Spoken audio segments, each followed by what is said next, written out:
성서의 시간. 이 시간에 기독교 종합대학 한국성서대학교와 한국성서선교회 성서대학교회에서 보내드립니다. 성서대학교회 반세우 목사님의 설교 말씀으로 함께 하십니다.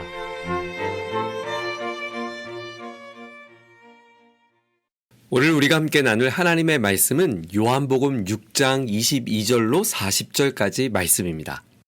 몇 해 전 미국의 한 언론사에서 아주 흥미로운 실험을 했습니다. 세계적인 바이올린 연주가 조슈아 벨이 평범한 옷차림의 모자를 쓰고 한 지하철역에서 연주를 한 것이죠. 그는 무려 370만 달러짜리 명품 바이올린으로 최고의 음악을 연주했습니다. 평소 그의 콘서트 티켓은 수십만 원에 달하는 그런 연주였죠. 결과는 어땠을까요? 그 앞을 지나가는 천여 명의 사람들 가운데 단 7명만이 걸음을 멈추고 그의 연주에 귀를 기울였습니다. 그리고 연주가 끝나고 바이올린 케이스에 모인 돈은 겨우 32달러였죠. 분주하게 하루를 살아가던 사람들은 바로 눈앞에 펼쳐지는 세계적인 연주의 그 아름다움을 전혀 알아보지 못했던 것입니다. 여러분, 혹시 우리도 그런 것은 아닐까요?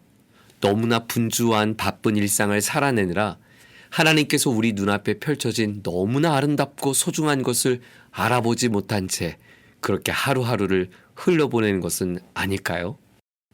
예수님 곁에 많은 무리가 몰려들었습니다. 갈릴리 바다를 건너 예수님을 찾아온 사람들이었죠. 그런데 예수님은 그들이 왜 나를 따라왔는지 그들의 마음을 꿰뚫어 보셨어요. 그리고 이렇게 말씀하십니다. 너희가 나를 찾는 것은 표적을 본 까닭이 아니요 떡을 먹고 배부른 까닭이로다. 바로 전날 예수님은 보리떡 5개와 물고기 2마리로 5,000명을 먹이셨어요. 사람들은 생각했죠. 이분만 따라다닌다면 우린 더 이상 땀 흘려 일할 필요도 없겠구나. 그런데 그런 사람들에게 예수님은 단호하게 말씀하십니다. 썩을 양식을 위하여 일하지 말고 영생하도록 있는 양식을 위하여 일하라. 여러분, 우리는 여기서 잠시 생각하게 되죠. 예수님이 말씀하신 썩을 양식이란 무엇을 말할까요? 그것은 우리가 날마다 살아가는 데 필요한 양식입니다. 먹고 입고 사는 곧 우리의 의식주를 말하죠. 그런데 예수님은 그것을 위해 살지 말라고 말씀한 것이에요. 마치 우리가 먹고 마시며 살아가는 우리의 일상 자체를 예수님은 부정하신 것처럼 들려집니다. 그렇다면 우리가 안정된 집을 구하고 입을 옷을 마련하고 먹을 것을 위해 열심히 일하는 것이 정말 잘못된 것일까요? 아니죠. 많은 분들은 이 말씀을 오해하고 있습니다. 그래서 이런 기도를 드리곤 합니다. 한 주간 죄악된 세상에서 살다가 이제 내가 주님 앞에 나왔습니다. 여러분, 정말 우리가 먹고 마시며 살아가는 일상의 삶이 죄악된 세상인가요? 그렇다면 누가 거기서 자유로울 수 있을까요? 예수님은 일상을 다 내려놓고 오직 하늘의 것만, 영적인 것을 추구하라고 하신 말씀이 아닙니다. 예수님의 강조점이 있었어요. 썩어질 양식이 전부라고 생각하며 살지 말라는 것이죠. 직장과 돈, 집과 건강, 지위와 학벌, 이 모든 것은 하나님께서 우리에게 주신 놀라운 선물입니다. 여러분, 선물은 좋으니까 우리에게 주신 것 아닙니까? 나쁜 것이 아니라 우리에게 유익한 것입니다. 다만 이 모든 우리에게 주신 선물은 결국 사라진다는 사실이죠. 지금 내 손에 쥐어지면 안심이 되고 만족을 주지만 사라지고 나면 또다시 불안하고 허기지게 만드는 양식일 뿐입니다. 그래서 주님은 말씀하시죠. 이것을 너의 전부로 삼지 말고 이것을 행복의 기준으로 삼지 말라고 하신 말씀이죠. 예수님이 예루살렘에 들어가실 때 사람들은 그분을 왕으로 맞이했습니다. 로마의 압제에서 구원해 줄 정치적, 군사적 지도자로 기대한 것입니다. 그들이 예수님을 환영한 것은 썩을 양식이 전부라고 여겼기 때문이에요. 하지만 예수님이 오신 목적은 그것이 아니었습니다. 며칠 후 십자가를 지시기 위해 예수님은 오셨어요. 사람들은 예수님이 자신들이 기대하던 그 양식을 주지 않으신다는 것을 알게 되자 곧바로 예수님께 등을 돌립니다. 호산나! 이렇게 외치던 그들의 입술이 단 며칠 만에 십자가에 저를 못 박으라! 이렇게 외침이 바뀌어 버리죠. 여러분, 어쩌면 그것이 바로 우리의 모습일는지 모르겠어요. 우리가 얼마나 자주 하나님께 썩을 양식을 구하며 살아가는지요. 하나님, 이번 시험에 합격하게 해주세요. 하나님, 이 병을 고쳐주세요. 하나님, 이 사업을 잘 되게 해주세요. 물론 우리의 기도는 잘못되지 않았습니다. 그러나 만일 그것이 우리의 신앙의 전부라면 우리 역시 썩을 양식에 갇힌 삶을 살고 있는 것이죠. 예수님은 세상이 주는 어떤 썩을 양식도 거부하십니다. 광야에서 마귀가 굶주린 예수님께 빵과 세상 나라의 영광을 제안할 때 예수님은 거절하셨어요. 예수님이 선택하신 양식은 하나님의 뜻을 이루기 위한 고난이었습니다. 그것이 곧 십자가입니다. 썩을 양식을 위해 일하지 말라. 이 말씀은 오늘 우리에게 질문하고 있어요. 나는 지금 무엇을 쫓으며 살았던가? 썩을 양식이 정말 내가 의지하는 전부였는가? 아니면 내게 더 깊은 목적과 삶의 의미가 남겨 있는가? 오늘 본문은 이어서 예수님께서 두 번째 양식을 우리에게 말씀합니다. 무리들은 계속해서 예수님께 표적을 요구했어요. 우리 조상들은 광야에서 만나를 먹었습니다. 모세는 하늘에서 떡을 내려 백성을 먹였다면 당신은 무엇을 보여주시겠습니까? 그들이 말한 만나는 출애굽한 이스라엘 백성이 광야에서 날마다 거두어 먹던 그 하늘의 양식이었습니다. 그런데 여러분, 그렇다면 그 출애굽기에서 만났던 그 만나에는 중요한 원칙이 있었다는 것을 우리는 기억해야 합니다. 바로 백성들은 오직 하루 분량만 거두도록 하나님은 명령하셨죠. 안식일 전날을 제외하고는 더 많이 쌓아두면 다음날 아침 반드시 벌레가 생기고 썩어지며 냄새가 났습니다. 하나님은 왜 한 번에 1년치도 한 달치도 아닌 단 하루치만 거두게 하셨을까요? 여러분 생각해 보세요. 내일 먹을 양식까지 미리 쌓아둘 수 있다면 정작 내일이 될 때 우리는 하나님을 의지할까요? 아니죠. 그래서 하나님은 하늘의 만나를 통해 우리가 날마다 하나님을 의지하며 살아가기를 원하셨다는 것을 우리에게 말씀하고 있습니다.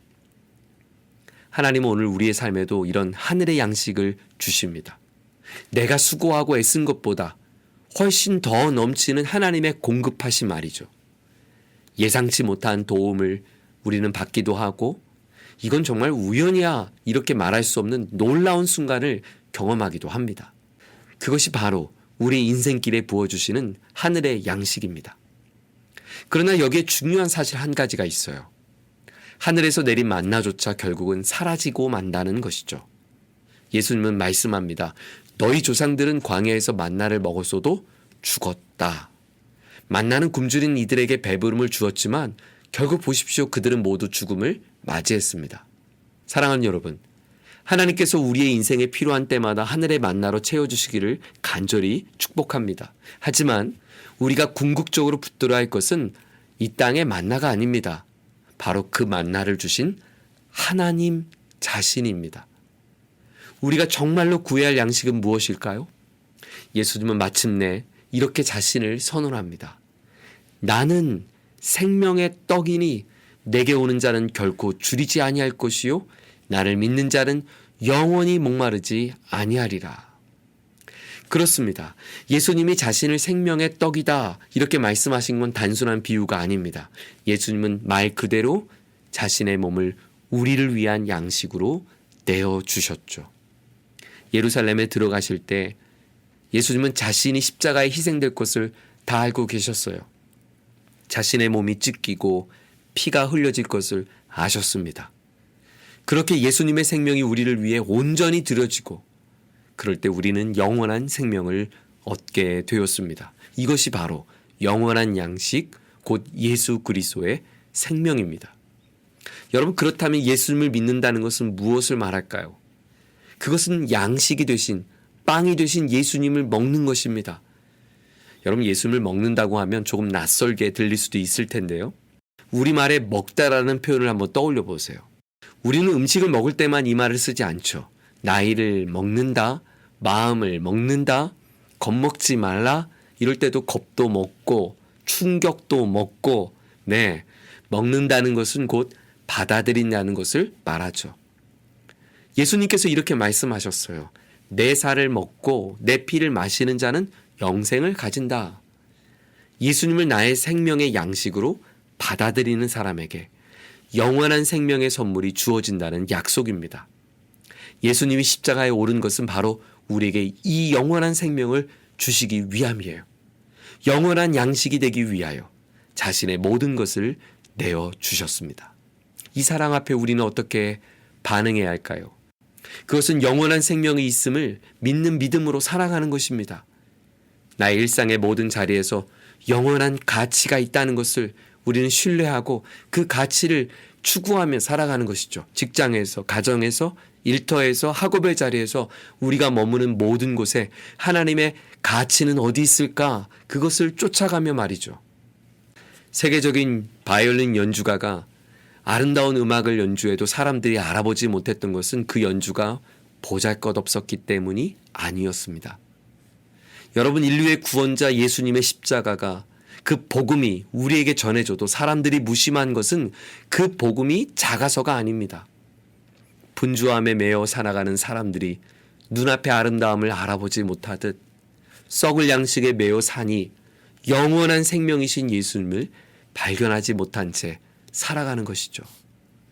사랑하는 청취자 여러분, 이 한 주간 우리의 썩을 양식을 줬던 자리에 벗어나십시오. 그리고 날마다 양식을 공급하시는 하나님을 바라보십시오. 그분이 영원한 양식 되어 주십니다.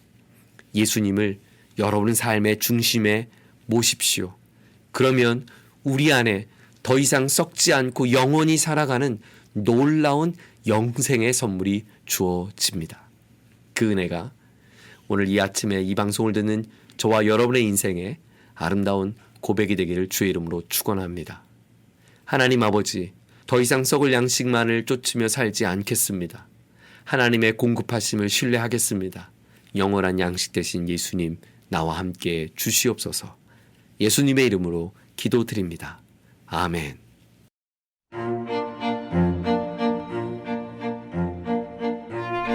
성서의 시간, 지금까지 성서대학교회 반세우 목사님의 설교 말씀으로 함께 하셨습니다.